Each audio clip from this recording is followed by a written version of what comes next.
ما أسهل طريقة لتعلم اللغة العربية الفصحى؟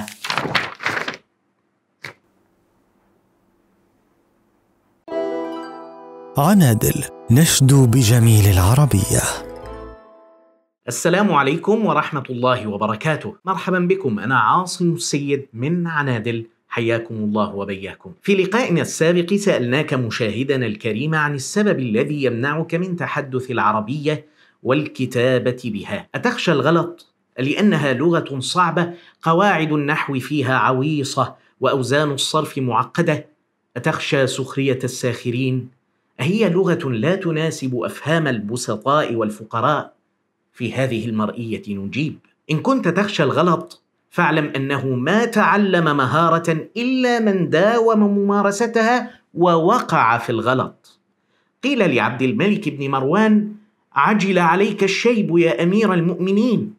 قال: شيبني ارتقاء المنابر وتوقع اللحن، أي خشية الغلط اللغوي، وكان فصيحا وكان اللحن عندهم قبيحا. ويروى أنه وقع في اللحن مرارا في أثناء خطبة من خطبه، فصاح أعرابي: أوه، أي أتوجع. فإن كان الخليفة الأموي الفصيح يلحن فلا بأس أن تقع في الغلط، ولكن حول كل غلط معلومة وكل عثرة درجة ترتقيها صعودا إلى الإتقان. اللغة مهارة مكتسبة تصقلها الممارسة، دوام الاستماع إليها منطوقة نطقا سليما ومؤداة أداء معبرا. وقد ذكرنا جانبا من المصادر التي تشنف الآذان بعربية فصيحة واضحة ممتعة في مرئية يظهر رابطها أعلى يمين الشاشة أو أعلى يسارها. واكتساب المهارة اللغوية لا شك يحتاج إلى قدوة، وبقدر ما تتعامل به هذه القدوة من المستويات اللغوية يكون الاكتساب صحيحا أو فاسدا. يؤكد هذا القول اكتسابنا للعاميات دون معلم ودون قواعد، نسمعها ليل نهار مرارا وتكرارا، فنختزن ظواهرها وحقائقها في أذهاننا ونؤديها نطقا عند الحاجة في سهولة ويسر. على أساس هذا التصور وضع لنا الدكتور كمال بشر رحمه الله المبدأ: اسمع وأسمع. إن التجربة الفعلية والمحاولة تحدثا واستماعا هما الأساس في اكتساب اللغة وغيرها. قارن ذلك بما يجري في ورشة الميكانيكي، يأتي إليها الصبي جاهلا لا يدرك شيئا عما أراد اكتسابه أو معرفته من حرفة أو صنعة. ما السبيل إذن إلى هذا الاكتساب وتلك المعرفة؟ يبدأ بالمشاهدة وتقليب النظر، ما يقابل السماع في الكلام، ويتابع ما يقوم به الأسطى وهو مقابل القدوة اللغوية الفاعلة، سواء أكان معلما كفءا أم مذيعا أم غير ذلك. وبعد فترة تطول أو تقصر حسب قدرات الصبي واستعداده يدخل في مرحلة التجربة والمحاولة الفعلية التي تقابل الإتيان بالكلام نطقا، فيعمل أفكاره ويحيلها حقيقة واقعة في صورة إنجاز ما عهد إليه من عمل أو صنعة. قد يخطئ الصبي في محاولاته فيعيد المحاولة بنفسه أو بإرشاد الأسطى وتوجيهه أو من يقوم مقامه، وهكذا حتى يصلب عوده ويخبر مهنته ويتدرج في منهجه هذا حتى يصبح هو الآخر أسطى له قدره في دنيا الحرف والصنائع.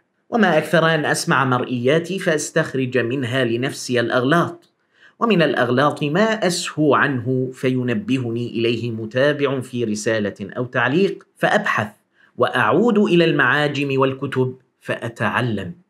ولا شك فإن هذه القناة تساعدني على الممارسة الدائمة للعربية تحدثا، فلكم كل الشكر. وحديثا أنشأنا ناديا على تطبيق كلاب هاوس، هو كوكب العنادل، لنتدارس اللغة العربية ونسمع ونسمع، ورابطه في التعليق المثبت أسفل هذه المرئية على يوتيوب. أيكون تعلم اللغة العربية بتعلم قواعد النحو والصرف؟ أيكون تعلمها بكثرة القراءة والكتابة؟ اعلم أن إتقان اللغة لا يعني حفظ قواعدها، بل يعني إتقان مهاراتها الأربع: الاستماع والتحدث والقراءة والكتابة. وما كانت اللغات يوما وليدة الكتابة. انظر إلى ابن جني المتوفى في القرن الرابع الهجري، يعرف اللغة قائلا: إنها أصوات يعبر بها كل قوم عن أغراضهم. اللغة بنت الاستماع. تعلم اللغة لا يكون بزيادة جرعة القواعد النحوية والصرفية، بل يجب ألا تقدم القواعد اللغوية للمتعلم جافة منعزلة عن مادتها المسموعة والمنطوقة. ينبغي أن تقدم القواعد من خلال النصوص اللغوية الراقية المختارة بحصافة وعناية. ولأن ذلك لا يحدث في أسلوب تعليمنا للعربية، نرى اليوم المتخصص المتخرج في كلية تدرس اللغة العربية وفنونها وآدابها لا يحسن التحدث بها. وقد عالج ابن خلدون بأصالة وعمق هذه المشكلة قائلا: إنما هي بمثابة من يعرف صناعة من الصنائع علما ولا يحكمها عملا، مثل أن يقول بصير بالخياطة: الخياطة أن يدخل الخيط في خرط الإبرة ثم يغرزها في لفقي الثوب مجتمعين ويخرجها من الجانب الآخر بمقدار كذا، ثم يردها إلى حيث ابتدأت، ويعطي صورة الحك والتنبيت والتفتيح وسائر أنواع الخياطة وأعمالها. وهو إذا طولب أن يعمل ذلك بيده لا يحكم منه شيئا. ولذا نجد كثيرا من جهابذة النحاة والمهرة في صناعة العربية المحيطين علما بتلك القوانين، إذا سئل في كتابة سطرين إلى أخيه أو ذي مودته أو شكوى ظلامة أو قصد من قصوده، أخطأ فيها عن الصواب وأكثر من اللحن، ولم يجد تأليف الكلام لذلك والعبارة عن المقصود على أساليب اللسان العربي. قد كان للناس نصيب يومي من سماع العربية في الأمس القريب، يسمعونها في خطبة الجمعة، في البرنامج الإذاعي أو التلفزيوني، في المسلسل التاريخي أو المسرحية الشعرية، في أغنية أم كلثوم، وفي مرافعة محام، وفي حيثيات حكم يتلوها قاض. فما نصيبك اليوم أيها العربي من سماع لغتك؟ وكل أولئك الذين تفرض عليهم وظائفهم استعمال العربية في حياتهم العملية يرتكبون في حقها الجرائم اللغوية بدم بارد.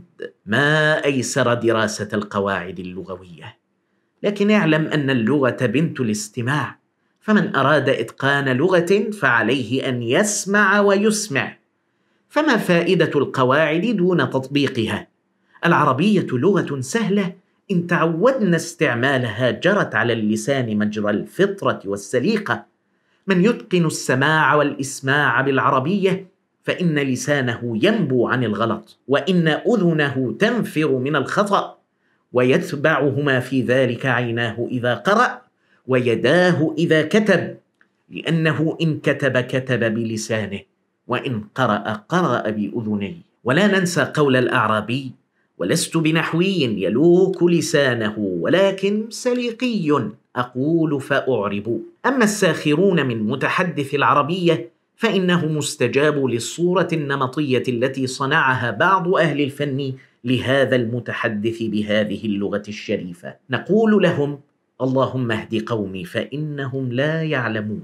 لا تعبأ بسخرية الساخرين، واعلم أن المتحدث بالعربية اليوم يعيد رسم الصورة والنموذج للمتحدث العربية. إنه رسول اللغة الشريفة إلى قومها ليدركوا ما فيها من يسر وجمال. سأل أحد الأدباء عباس محمود العقاد: إذا خاطبت إنسانا فقيرا باللغة الفصحى لتسدي إليه النصح والإصلاح، هل يفهمك؟ أو يظن أنك تسخر به فيحز ذلك في نفسه وينصرف عنك متألما؟ يقول العقاد: وماذا يفيد الفقراء أن يسكن الأغنياء الأكواخ؟ وماذا يفيد الفقراء أن يتكلم المتعلمون لغة الجهلاء؟ وماذا يفيد الفقراء أن تساويهم في الحرمان من المال والعلم ومن الفصاحة وقدرة التعبير. إنما يفيد الفقراء أن تصبح أكواخهم قصورا أو كالقصور في الإراحة وتصحيح الأبدان. إنما يفيدهم أن يكون نصيبهم من اللغة كأحسن نصيب يتعلمه المتعلمون، فإن لم يبلغوا هذا المبلغ فالفائدة ألا يكون نصيبهم منها أحقر نصيب، وألا نسجل عليهم هذه الحالة المزرية كأنهم لا يصلحون لغيرها ولا يطمحون إلى ما فوقها. وإنما يفيد الفقراء أن يساووا أحسن الناس، لا أن يصبح أحسن الناس مثلهم في المعيشة والعمل والعلم والكلام. والفصحى ليست مرادف الصعوبة. قرأت في مقاييس اللغة: فصح الفاء والصاد والحاء أصل يدل على خلوص في شيء ونقاء من الشوب. وفي الوسيط: فصح اللبن خلص مما يشوبه فأخذت عنه رغوته وبقي خالصه. وفصح الرجل انطلق لسانه بكلام صحيح واضح. وأفصح الصبح بدا ضوءه وظهر، ويقال أفصح الأمر أي وضح. فالفصاحة إذن مرادف الوضوح والصفاء. وعليه فليس كل ما جاء باللغة العربية الفصحى صعبا لا يفهم، كذلك ليس كل عامي ركيك سهلا سائغا. العامية ليست لغة الفقر وحده، والفصحى ليست لغة اليسار والغنى وحده. إن من أهل اليسار والغنى من لا يحسن الحديث إلا بالعامية السوقية المبتذلة، وفي الفقراء من يتقنون الفصحى ويزينون العامية بجمال الاستعمال. أفنجمع على الفقير الفقر والجهل فيما يفيده ذلك؟ ويختم العقاد تعليقه على سؤال الأديب قائلا: ولنرحم الفقير الجاهل برفعه إلى طبقة اليسار والمعرفة والتسوية بينه وبين من يفصحون ويفقهون. أما رحمته بإيقافه حيث هو في عمله وكلامه ومداركه فتلك هي القسوة التي لا يسيغها الرحماء. ومما كان في النقاش حول صعوبة الفصحى على البسطاء أن طرح علي السؤال: أيفهم بائع البطاطا اللغة العربية؟ والجواب أنه لا يفهمها وحسب، بل ينبغ فيها، ويكون من هؤلاء البسطاء الأديب والشاعر. تقول الدكتورة نفوسة زكريا سعيد في بحثها الرائع تاريخ الدعوة إلى العامية وآثارها في مصر: ومن أوضح الأدلة على تمسك الرأي العام بالفصحى أن الأدباء الذين نبغوا من العامة ونشأوا في أوساط شعبية ولم يدرسوا العربية دراسة منظمة، وإنما اعتمدوا في دراستها على مطالعاتهم الشخصية، صاروا يكتبون وينظمون باللغة العربية الفصحى. أذكر منهم عبد المعطي المسيري مؤلف كتاب في القهوة والأدب وهو عامل مقهى في دمنهور، وأحمد محمد عرفة مؤلف ديوان ظلال حزينة وهو حلاق بمدينة الإسكندرية، والشاعر عبد العليم القباني، وقد كان يعمل ترزيا أي خياطا حتى سنة 1956 وله مجموعة كبيرة من القصائد. ومن لطائف القدر أن تخرج أبي في قسم اللغة العربية بكلية الآداب في جامعة الإسكندرية، حيث كانت تدرس الدكتورة نفوسة، وحيث كان الشاعر عبد العليم القباني يلقي الشعر. ويحكي لي أبي أن الأساتذة جميعا كانوا يلتزمون الفصحى في محاضراتهم، وكان رئيس القسم يحرص على اجتماع دوري بين الطلاب والأساتذة يناقشون شؤون المنهج والدراسة وغير ذلك من شؤون اللغة والأدب والحياة. وكثيرا ما افتتح الشاعر عبد العليم القباني بالشعر المحافل الجامعية. وقد وجدت على يوتيوب لقاء لهذا الشاعر الظريف أجرته قناة الإسكندرية، نعرض منه جانبا. كنت في كلية الآداب، أنا كنت بشتغل فيها بعد ما كنت خياط اشتغل. ألحقني الأستاذ محمد خلف الله أحمد، كان عميد الكلية في الوقت ده. عميد الكلية. بعد كده سنة أو بتاع، أما حطوني الأوضة بتاعتي تحت في المتحف في الدور الارضي قوي، وبعدين انا مغص زي انا بقى في البدروم. وبما انه هو عيني فكتبت له قصيده قلتها في حفله اقيمت في يومين كده بعد منها، وكان جالها مدير الجامعه من ضمنها: ابا خلف احدى يديك تلمست مدى الجرح وارتاحت اليها سريرتي، فلا تجعل الاخرى علي ضنينه، وقد وقف الطرن اليك قبيلتي، يشيرون بالايدي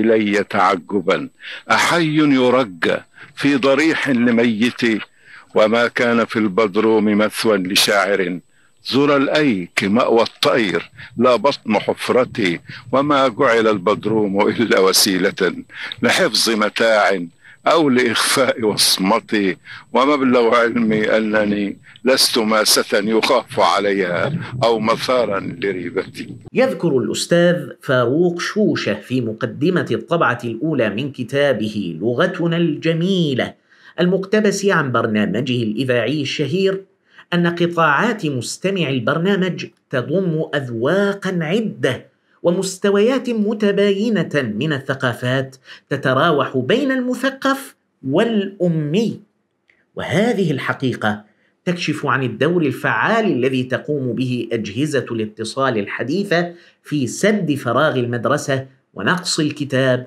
وغياب مؤسسات التعليم. وقد كانت وسائل الاتصال حينئذ محصورة في الإذاعة والتلفاز، وانتشرت الشاشات بين الأنامل قاطبة. يتابع فاروق شوشة رحمه الله: وإن متابعة أميين لا تخلو وجداناتهم ومداركهم من ثقافة دليل على تعطشهم لتذوق لغتهم التي ترسم هويتهم وتربطها بتاريخهم وتراثهم، بعرض أسرار الإعجاز والبلاغة في القرآن الكريم ونماذج من الحديث النبوي وآثار الفصحاء في تراثنا العربي. أما زلت تظن العربية لغة صعبة عسيرة التعلم؟ ما عليك إلا أن تسمع وتسمع.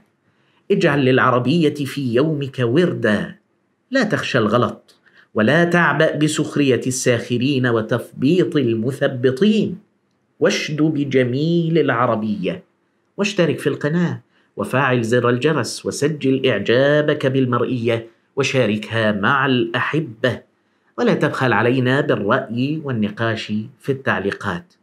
إلى لقاء قادم بإذن الله. دمتم مبدعين ودمتن مبدعات.